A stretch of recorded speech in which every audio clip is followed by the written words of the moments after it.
The future where you have humanoids at home folding your laundry is a lot closer than you think. And the price will also be a lot lower than most people imagine. We can manufacture this at a cost of a relatively affordable car.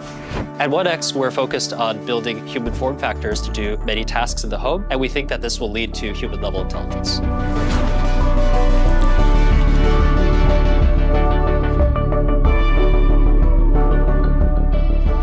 For the first episode of Year 2 of S3, we're getting an exclusive look at 1X Technology's new robot, Neo. 1X has been building robots in Norway since 2014, developing their own tendon drive technology as well as their first robotic system, EVE, a humanoid-like robot with a wheel system for ground movement and parallel grippers for hands.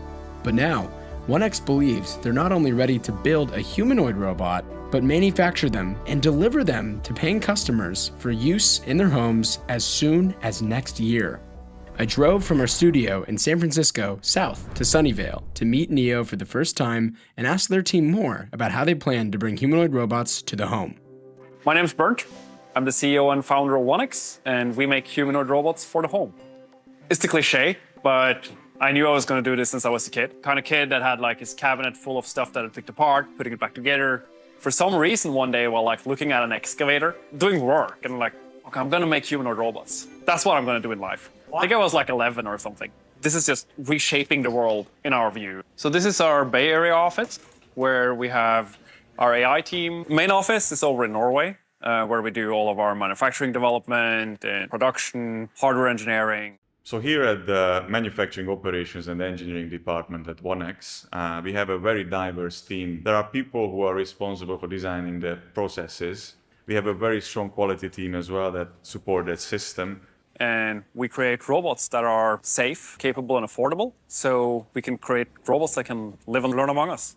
A lot of like early inspiration from Honda Asimo. I think it was like so ahead of its time and kind of still almost is, right? And followed the field ever since. I've always been interested in robotics and AI. So as a small kid, my favorite movie was The Iron Giant. That was not a compliant robot, by the way. A compliant robot is a safe and soft robot. The Iron Giant was very large, very stiff, and very dangerous. So I had the fortune of being able to join the Google Robotics Lab really early in 2016, where I spent 6 years at Google Brain studying how to make general-purpose robots learn tasks. I came to the realization that the algorithms really would scale. The deep learning really was the right way to solve robotics. However, the limitation was the hardware. In order to really get to the millions of tasks, you needed a hardware form factor that was safe enough for the home and also could reach everywhere a human body could reach. And the most obvious form factor for that is a human body. Around 2022, I met Bernd, and we realized that if we could merge the compliant humanoid form factor with a very general-purpose AI strategy, that could solve lots of tasks and allow us to push into general-purpose unstructured environments like the home. So in 2015, we focused on the foundation technology, building the motors. Then 2016, we had the first full like two-armed robot that could do some stuff, allowing us to raise some external capital and start scaling. 2018, first full EVE. 2020 was all about commercializing EVE, starting to run pilots. 2022, we launched EVE 2, where we did the first actual commercial rollouts with real customers. And now for 2024, we're transitioning over into Neo, which is going to be the first robot where we can fully go into the homes. For the last 9 years, we've really been going deep down the rabbit hole of how to design and manufacture every single component that makes us able to create systems that are closer to human. So the only way we get truly intelligent robots is to get them into them. Think about early LLMs, right? There was a lot of people thinking like, oh, we're going to train very narrow wedge approaches, where if you train on exactly the data for the task that you want to apply this to, this will create the best model. Now, this clearly proved out to be wrong. So the only way you get to truly intelligent systems is in the home, where you have this enormous amount of diversity. I think that's how we learn, right? We learn by experimentation and observation, not just through observation. We collect a large, diverse set of robot data with our humanoids, both EVE and Neo. We train a robotic foundation model that captures all kinds of knowledge about the world. And then we turn that into a helpful assistant using the same techniques that have been shown to be very helpful in language modeling. So this is EVE, which is our first product. EVE's about 4 years old now, and this is the first generation of all of our technology. So all of these early innovations that we had to do to be able to create systems that are like compliant, backdrivable, safe, strong, and able to interact with the world to learn, even in our spaces, really started here. This is what now is getting matured into the second generation of the hardware, which is in Neo, and where we really feel we can take the final step to be in all of these diverse environments that we have at home, to be able to truly learn among people. It's all about making sure that there's as little energy in the system as possible. So if you think about these classical robotic systems, they're often driven by very heavy, very high gear ratios. Inside, there's nothing really that's moving any faster than what you can see like the body itself move. What in a normal classical industrial robotic system, you would have like a motor and a gear inside here, typically spinning 100 times faster than the arm is moving. Now you have to take that 100 times and you have to square it. So now you have a multiplier of 10,000 on the energy of that system. And all of this energy has to go somewhere when you instantly have to stop. It's all about building systems that are passively safe. And like we humans, we don't think about this, right? But if we run around a corner, we bump into each other, it's not really dangerous. For most robots, it's roughly similar to holding a 15-kilogram kettlebell in your hand while moving. So now you can think about like, okay, if I have a 15-kilogram kettlebell strapped to each of my wrists, and for the legs, it's usually like 25 kilograms. And you see this in how robots typically move. Like when you see a robot walk and it's walking like this, actually you would walk the same if you had a 25-kilogram kettlebell strapped to your foot. Because now you need to be very careful, right? Very soft. This is also inherently just extremely unsafe. This worked extremely well in robotics for factories. When you're in a factory, everything is calibrated, so you can move very fast, very precise. And whenever you're going to touch something, you can slow down, right? And this is because there's so much energy in the system that if you collide it, that will go really bad. And generally in robotics, right, you call any kind of contact with the world, we call it a collision, which is starting with the wrong approach to the problem. Everything we do as humans in everyday life is colliding. Like whenever we're taking a step, we're colliding. Or picking something up, we're colliding. It's very hard to know if like, am I supposed to touch this or was it an accident? So you really need to build into your system how to minimize this energy so that you're just inherently safe. You can't trust your sensors on this. And that just requires a completely different approach to robotics. So what's pretty unique about this is kind of like just like for us humans, we have the motors up here with the tendons that are pulling, very similar to muscle. And this actually allows you to, for example, have two motors here together drive the 2 degrees of freedom here. So just like for me, when I'm doing this and I'm doing this, it's the same muscles. So you don't have to carry as much muscle to have all this flexibility. And that's the same here. So you can see like this, it's the same. Due to having this bio-inspired approach to the joints, where your very low ratio strong motors are pulling the tendons, you get this very compliant, safe nature. From a software perspective, manipulating bits is very simple, right? If you say copy this file from A to B, it'll very likely show up in B when you do the copy operation, because computers are made very reliable. If you contrast this with robotics, if you ask a robot to flip on a light switch, you don't know if it even touched the switch. You don't know if the switch turned on. You don't know if it fell over in the process of trying to turn on the light switch. If just basic sort of operations that robots are asked to do are hard to measure because you don't really know the state of the world outside of the robot. So I would say that the main difference between manipulating the physical world and manipulating the digital world is that you only have control over really what's inside of your robot. Once your robots are much more intelligent, you can start to imagine that they become much more reliable at manipulating simple things in the world. Like maybe in a few years, we can take for granted that robots can pick up objects and deposit them in some other location with extremely high reliability. And that's kind of like being able to copy a file from one location to another in your computer. But again, like to solve general purpose labor, you need the operations that robots perform to be much more reliable than that. And we hope that in the limit, when robots are as intelligent as humans, you can think about the entire physical world as a sort of computer where you can move things around just as reliably as you might move something over the internet. To solve the large diversity of tasks that you encounter in the home, you need a lot of data that captures all this diversity. This is the same approach that has underpinned technology like ChatGPT, where you need data across many different types of tasks. Not only do you need those tasks, you actually need an even broader set of things, like things from the internet and so forth, right? So the analogy in the home might be you want robots interacting with objects in all kinds of ways, both useful and non-useful.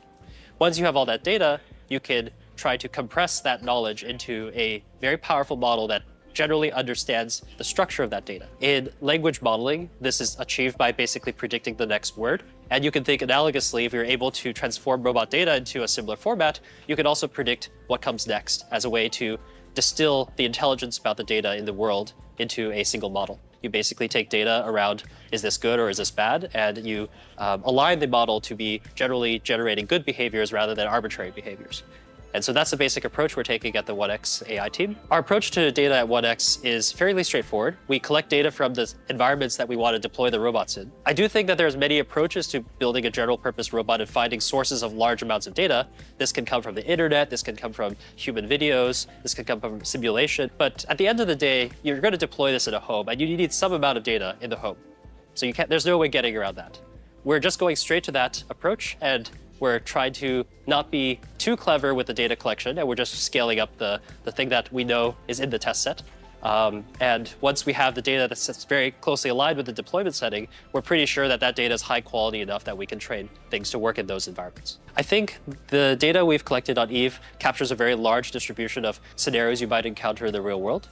But we get this question a lot, actually, about like whether we're going to use EVE data for NEO. I do think that in practice, over the next 12 months, that data will become increasingly less and less important. Again, it's one of those, a lot of people try to overthink the data collection problem.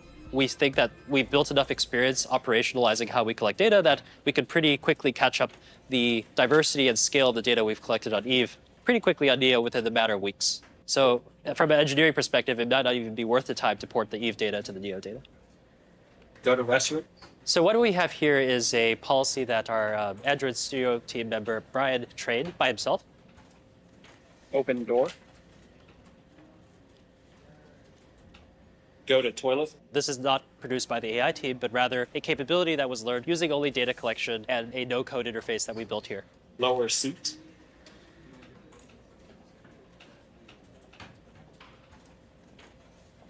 Leave restaurant. There you have it. That's some of the autonomous capabilities we're training on EVE, and we'll be bringing those to NEO very shortly. You can see there when it was leaving the door, it bumped into the door, but that's totally fine because the compliance of the robot really is making sure that we're designing these robots to come into contact with the world, even accidentally sometimes, which it will happen. Building humanoid robots is a really interesting problem because none of the components that you really need to build this exists. So when we say that we manufacture this internally and we have a very deep vertical integration, we mean all the way down to like we coil our own coils for our motors, and we literally get copper and aluminum in, and we get droids coming out of the factory. And controlling your own supply chain has been incredibly important to be able to kind of control your own destiny as you scale this. We start first by ensuring that we have a robust process for the assembly of the core components. So these would be, for example, our actuators, the motors, and the different components of the drive units. Once we finish these, we would move to the next stage where we build up the sub-assemblies that embody the different parts of the robot. And when all these sub-assemblies are finished and tested, then we put the final robot together, and then we do a final verification test that it works according to its specifications. For EVE, we last year peaked out about between 10 and 20 units per month, manufacturing-wise. For NEO, we're going to do like 5 to 10x of this in the factory we're building right now. And luckily enough, we have all of the experience from the hard work of manufacturing EVE and getting that into the market. Even though the system on the surface might look more complicated, since it's the second generation of our technology, manufacturing-wise, it's actually quite a bit more efficient to assemble and manufacture. I think working at the intersection of AI and robotics is really cool because it is the mix of a job that is both challenging intellectually and fun. Like just like when you see the robot actually start to walk, everyone claps and cheers, right? It's really exciting to see it kind of get to a working state. This is like a perfect career, I think, for people who are interested in having a big impact on the world, but also working on challenging problems. And it's really hard to find actually jobs in the world that have all three of these things. It's all the cliches, right? Like founding a company and like building it, you realize all the cliches are true. It's about grit. Everyone will tell you you're wrong. Everyone will laugh at you. I think the biggest thing you can do as a founder is to have conviction in your own idea. If I look at like companies dying, also in robotics, it's often because they had this like great intuition about like, this is the thing we should do. And then it gets watered out because people just keep beating on them. And you're like for us, right? Oh, you can't use tendons to drive a robot. They don't have reliability, durability, all of these things. That's been tried many times before. And then try again. And you try again for years, and you finally make it work. And I think that's the true innovation, right? It's a cliche because it's true. Just like, don't give up. The next major milestone for 1X is to take all the learnings we've had on AI and foundation models in robotics from our fleet of EVEs and transfer it to NEO and deploy this in the home. So this is another level of difficulty from what we've experienced so far, because when you're deploying robots in the home, you don't have the ability to test new ideas at customer sites. They really just have to work on day one.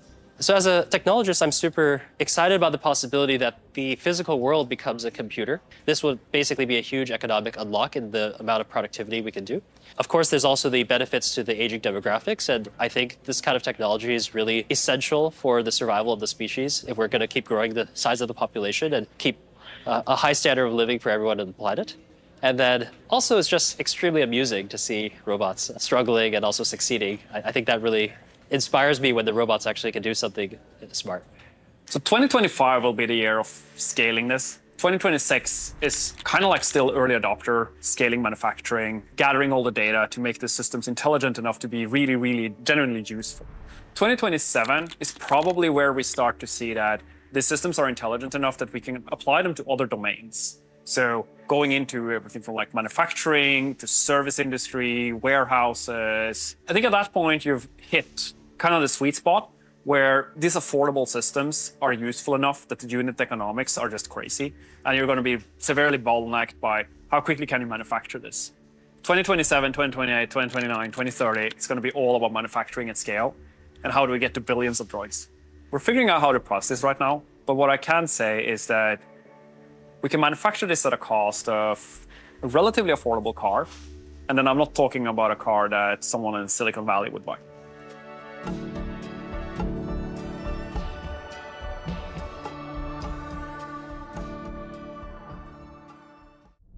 On next week's episode of S3, we're filming a world first.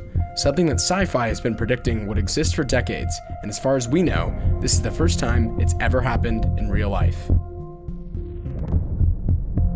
We're hoping to film and document many more moments like this on S3. Since the last episode of Year 1, we've revamped the show and brought on a small team to produce it at a higher quality level every week. Over the next 10 episodes, you'll notice our continuous improvements in narrative, visual quality, and a reimagined sit-down interview, diving deeper into the technical aspects and strategies behind these innovative teams.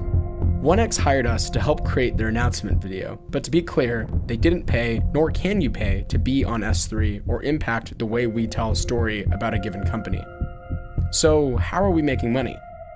In the future, we're planning to carefully accept sponsorships for the show, but what I'm most excited about is our weekly merchandising. This is something brand new for Year 2 of S3. Every week until the end of 2024, we'll be creating custom merchandising for each company we feature. You can think of timeless, vintage designs paired with the ethos of building the future. These items will only be available for purchase for 7 days after the related episode goes live. Then, it'll never be sold again. Our mission and hope is to show that with the right mindset and determination, anyone can work on and contribute to building the future. Thank you for watching and supporting our work. We'll see you next week, and until then, keep on building the future. Yeah.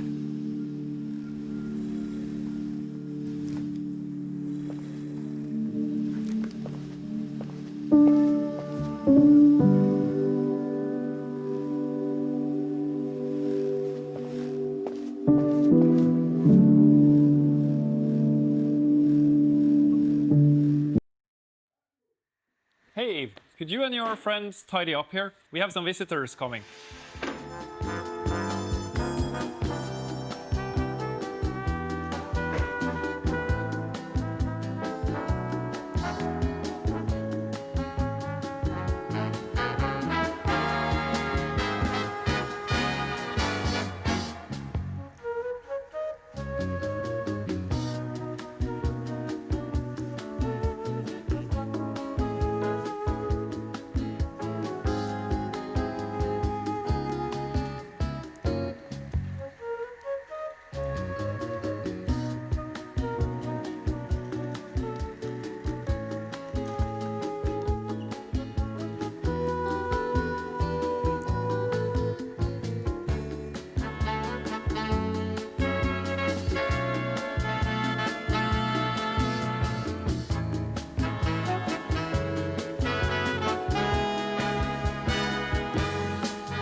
you please pick up the cup?